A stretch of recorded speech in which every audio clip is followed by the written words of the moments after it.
आज हम त्रिभुज की 7.2 एक्सरसाइज को सॉल्व करेंगे, कक्षा 9 की। इसमें आपको सबसे पहले ये पता होना चाहिए, जो आपने 9th में भी पढ़ा था बेटा, कि जो समद्विबाहु त्रिभुज होता है जिसकी दो भुजाएं बराबर होती हैं, अगर समद्विबाहु त्रिभुज की दो भुजाएं बराबर हैं तो जो उनके सम्मुख कोण होते हैं, जैसे ए बी के सम्मुख कौन सा कोण हो गया, सी, और ए सी के सम्मुख बी, ये दोनों कोण आपस में बराबर होंगे। ठीक है बेटा। और यदि आपको किसी भी त्रिभुज के दो कोण बराबर दे रखे हैं तो उनकी सम्मुख भुजाएं आपस में बराबर होंगी। अगर बी और सी आपको गिवन दैट है कि इक्वल है तो ए बी किसके बराबर होगा, ए सी के। इसी के आधार पे आपको 7.2 क्वेश्चंस सॉल्व करने हैं। उसके सर्वांग समता जो आपको बताई थी इससे पहले, सर्वांग सम की कसौटियां, उसके आधार पे आप क्वेश्चन सॉल्व करेंगे। जैसे 7.2 का पहला क्वेश्चन है, एक समद्विबाहु त्रिभुज दे रखा है एबीसी, जिसमें ए बी बराबर ए सी है। ये दोनों की दोनों भुजाएं क्या है, बराबर हैं। कोण बी और कोण सी के समद्विभाजक, इन दोनों के समद्विभाजक, समद्विभाजक मतलब जो समान दो भागों में विभाजित करते हैं किसी भी चीज को, इसके समद्विभाजक दे रखे तो ये दोनों कोण बराबर होंगे। समद्विभाजक बिंदु O पर प्रतिच्छेद करते हैं। यहाँ पे बिंदु O पे मिल रहे हैं, A और O को जोड़ दिया हमने। बताना है कि OB OC के बराबर है और जो O है वो कोण A को समद्विभाजित कर रहा है, मतलब इसको समद्विभाजित कर रहा है। ठीक, क्वेश्चन आपकी समझ में आ गया होगा। देखिए अब सबसे पहले हम लेंगे ABC में आपको गिवन दैट है कि AB बराबर AC है। जब AB बराबर AC है तो कोण C और कोण B दोनों बराबर होंगे, ABC और ACB बराबर होंगे। अभी मैंने आपको बताया था कि समद्विबाहु त्रिभुज की बराबर भुजाओं के सम्मुख कोण क्या होते हैं, बराबर होते हैं। अब हम क्या कर देंगे, इनको आधा कर देंगे, बोथ साइड 1/2 से मल्टीप्लाई कर दिया हमने। तो ACB का जो आधा हो गया वो क्या हो गया आपका, OCB। ठीक है बेटा। ये इसका समद्विभाजक था, बराबर कोण थे, तो ये इसका क्या हो गया, आधा। तो इसको हम एंगल 1 भी लिख सकते हैं और इसको एंगल 2 भी लिख सकते हैं। तो ACB का आधा एंगल 1 और ABC का आधा OBC एंगल 2, दोनों बराबर हो गए। जब ये दोनों कोण बराबर हो गए तो इनकी सम्मुख भुजाएं कौन सी है, OB और OC, ये दोनों भी बराबर हो जाएगी। तो इस प्रकार से हमने ये क्वेश्चन सॉल्व कर दिया। अब उसके बाद आता है इसका दूसरा पार्ट कि OA क्या कर रहा है, इसको समद्विभाजित करता है। अब देखिए इसको कैसे करेंगे। त्रिभुज AOB और AOC में हम लेंगे दो, AOB और AOC दोनों को लिया हमने। इन दोनों में AB बराबर AC पहले से आपको गिवन दैट है। उसके बाद यहाँ देखिए OB और OC दोनों बराबर होंगे। अभी हमने ऊपर प्रूफ किया था ये, ठीक है बेटा, ऊपर प्रूफ किया था कि OB बराबर OC है। उसी प्रकार अब हम देखिए OBA और OCA दोनों को इक्वल लिख देंगे, क्योंकि अभी हमने प्रूफ किया था एंगल 1 एंगल 2 के बराबर है। उसी प्रकार ये वाला एंगल इस एंगल के बराबर होगा, क्योंकि ये समद्विभाजक था। इस कारण क्या हो गया, ये दोनों आधे हो गए, समान कोण के आधे भाग। तो दोनों ट्रायंगल कॉन्ग्रुएंट हो गए साइड एंगल साइड कसौटी से।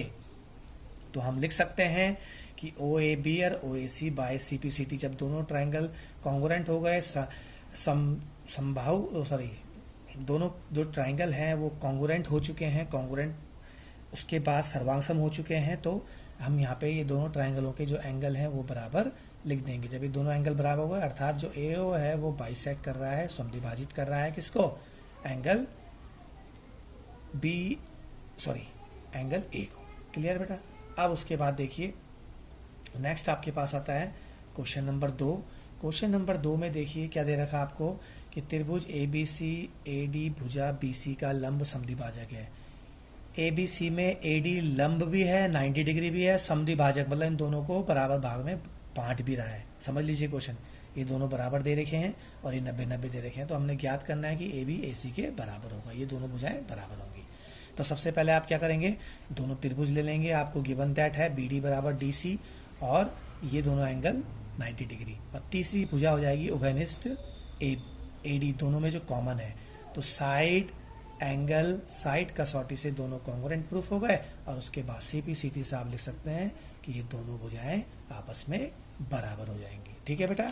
तो इस कारण इससे प्रूफ हो गया कि जब इसकी दो भुजाएं बराबर होगी तो ये समद्विबाहु त्रिभुज है। क्लियर है बेटा। इसका थर्ड क्वेश्चन जो है वो आपको गिवन दैट है कि एबीसी एक समद्विबाहु त्रिभुज है। एबीसी समद्विबाहु त्रिभुज है। अब देखिए समद्विबाहु त्रिभुज है तो इसका मतलब ए बी बराबर किसके हो गया, ए सी के। और भुजाओं ए सी और ए बी पर क्रमशः शीर्ष लंब ए बी और ए सी पे शीर्ष लंब खींचे गए हैं और उन शीर्ष लंबों को हमने बराबर दिखाना है। मतलब हमने दिखाना है कि सी एफ जो शीर्ष लंब खींचा वो बी ई के इक्वल होगा। तो सबसे पहले हम ट्राइंगल ले लेंगे ए बी ई और ट्राइंगल ए सी एफ। ऊपर के दो ट्राइंगल ले लिए हमने, ये वाला ट्राइंगल और ये वाला ट्राइंगल। ठीक है बेटा।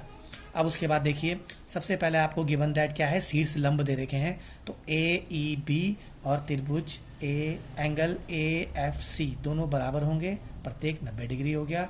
दूसरा एंगल ए दोनों में कॉमन दिख रहा है, देखो इस वाले त्रिभुज में भी एंगल ए आ रहा है और इस वाले त्रिभुज में भी एंगल ए आ रहा है, दोनों एंगल बराबर हो गए। और तीसरा आपको गिवन दैट है साइड, ए बी इस वाले त्रिभुज की बराबर है और ए सी इस वाले त्रिभुज की।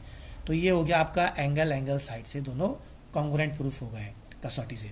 तो बाय सीपीसीटी जिसको बोलते हैं हम, सर्वांगसम त्रिभुज के संगत भाग क्या होते हैं, बराबर। संगत भाग क्या है, यहाँ पे हमने भुजाएं ले ली संगत भाग में, दोनों भुजाएं बराबर हो गई। तो इस प्रकार से तीसरा क्वेश्चन था। अब उसके बाद आपका फोर्थ क्वेश्चन आता है बेटा। फोर्थ क्वेश्चन में आपके पास दे रखा है कि एबीसी एक त्रिभुज है जिसमें एसी और ए पर खींचे गए शीर्ष लंब बराबर। यहाँ पहले से ही शीर्ष लंब बराबर दिए हैं, जस्ट इसका विलोम है जो अभी करा हमने क्वेश्चन। और यहाँ पे आपने ए बी और ए सी बराबर देने, बराबर प्रूफ करने हैं। तो हम इसमें इस ट्राइंगल में लेंगे ए बी, वही ऊपर वाला त्रिभुज, इसमें भी वाला त्रिभुज ले लिया हमने। सबसे पहले हमने क्या करा कि जो ये एंगल हैं शीर्ष लंब दे रखे हैं उनको दोनों को प्रत्येक 90 डिग्री कर दिया। उसके ए ई बी और ए एफ सी दोनों 90 डिग्री हैं, एंगल ए दोनों में कॉमन है। और तीसरा आपको ये भुजाएं इक्वल दे रही है, तो इससे क्या हो जाएगा, ये कॉन्ग्रुएंट प्रूफ हो गया एंगल साइड से। और बाय सीपीसीटी ए बी बराबर ए सी, जस्ट उसका विलोम है जो अभी हमने करा। जब दो भुजाएं अपोजिट बराबर आ गई तो इसका मतलब वो समद्विबाहु त्रिभुज है। ठीक है बेटा, दो भुजाएं जब बराबर होती हैं समद्विबाहु त्रिभुज कहलाता है। अब देखिए तीसरा पांचवा क्वेश्चन है एबीसी और डीबीसी समान आधार, देखो समान आधार बोला उसने, दो ट्राइंगल है समान आधार के, दो समद्विबाहु भी हैं, पहले से समद्विबाहु दे रखा, तो इसका मतलब ए बी ए सी के बराबर हो जाएगा और सी डी बी डी के बराबर हो जाएगा। और आपने दिखाना है कि ए बी डी पूरा बराबर होगा किसके, ए सी डी कोण के बराबर होगा। तो हमने यहाँ पे कोणों के नाम लिख दिए, angle B A B C को लिख दिया एंगल 1, ए सी बी को लिख दिया एंगल 2, और बी डी बी सी को लिख दिया एंगल 3 और डी सी बी को लिख दिया एंगल 4। अब देखिए हमने क्या करा, सबसे पहले त्रिभुज ए बी सी में गए, वहां से हमने देखा कि ए बी बराबर ए सी गिवन दैट है। तो जब साइड बराबर है समद्विबाहु त्रिभुज में तो उनकी सम्मुख कोण भी क्या होंगे बेटा, बराबर होंगे। तो एंगल 1 एंगल 2 के बराबर आ गया। उसी प्रकार हमने दूसरे समद्विबाहु त्रिभुज बी डी सी में जब भुजाएं बराबर हैं तो सम्मुख कोण 3 और 4 बराबर हो गए। तो समीकरण 1 इसको लिख दिया, समीकरण 2 दोनों को हमने जोड़ दिया। तो एंगल 1 प्लस एंगल 3 बायां पक्ष और दायां पक्ष एंगल 2 प्लस एंगल 4 जोड़ा।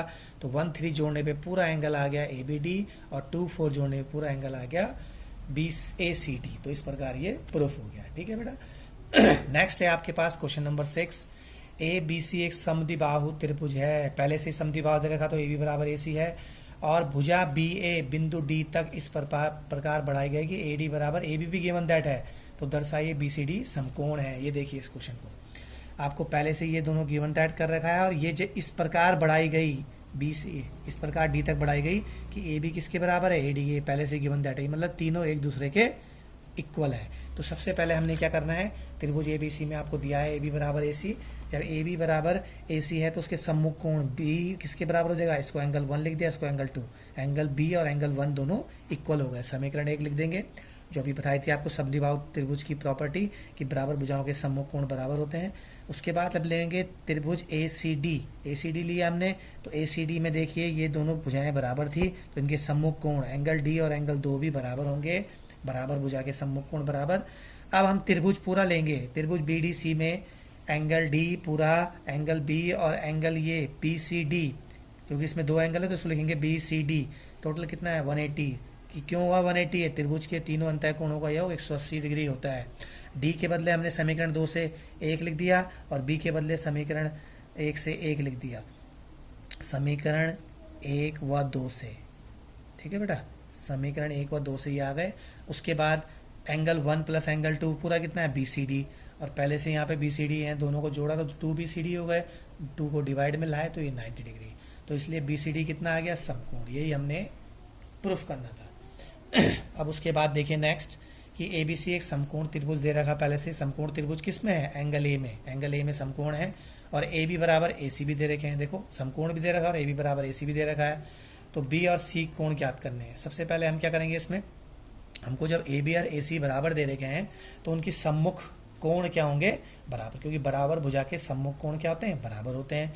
तो बी और सी दोनों बराबर आ गए। उसके बाद हमने इसमें ट्राइंगल सम प्रॉपर्टी लगा देंगे, जिसको बोलते हैं हम त्रिभुज के अंतः कोणों का योग 180 डिग्री होता है। ए बी सी बराबर 180, ए आपको 90 डिग्री दे रखा है, और बी और सी दोनों बराबर प्रूफ किए थे हमने अभी।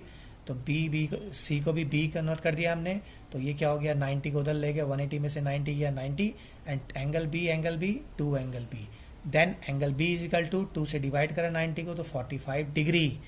तो ठीक है, बी 45 आ गया, तो सी भी कितना आ जाएगा, दोनों बराबर हैं 45, तो बी और सी आपके आ गए 45 डिग्री। क्लियर बेटा, बहुत इजी क्वेश्चन है। नेक्स्ट आता है आपके पास, दर्शाइए कि किसी समबाहु त्रिभुज का प्रत्येक कोण 60 डिग्री होता है, सॉरी। तो प्रत्येक कोण, ये आपको समबाहु दे रखा है। समबाहु मतलब जिसकी सभी भुजाएं समबाहु, समान भुजा वाला त्रिभुज। तो ये ए बी बराबर ए सी है, तो ये क्या होंगे, इसके सम्मुख कोण भी बराबर होंगे। तो जब ए बी बराबर ए सी हुआ तो बी बराबर सी हो गया। ठीक है बेटा। उसी प्रकार अगर हमारे पास ए बी सी में ए बी बराबर बी सी है तो ए बराबर सी हो जाएगा। ठीक है बेटा। उसके बाद हमने क्या करना है देखिए कि जब ए बी बराबर ए सी, सी बराबर ए आ गया, ये आ गया समीकरण 2। अब समीकरण रहेगा 2 के हिसाब से क्या हो जाएगा, वहाँ ए बराबर बी था, यहाँ सी बराबर ए है, तो दोनों को मिलाया तो एंगल तीनों बराबर आ गए। अब हम उस ट्राइंगल में angle sum property of triangle लगा देंगे। ए बी सी तीनों अंतः कोणों का योग 180। हमको पता है कि ए बी सी तीनों बराबर हैं, तो तीनों को मैंने ए लिख दिया है। तो एंगल ए बराबर कितना आ गया, 3 एंगल ए बराबर 180। तो एंगल ए बराबर 3 को डिवाइड कर दिया तो 60 डिग्री आ गया। तो इस कारण ये त्रिभुज प्रूफ हो गया कि समबाहु त्रिभुज के प्रत्येक कोण 60 अंश का होता है। ठीक है बेटा। तो नेक्स्ट वाली एक्सरसाइज आगे वाले वीडियो में कराएंगे। बाय बेटा।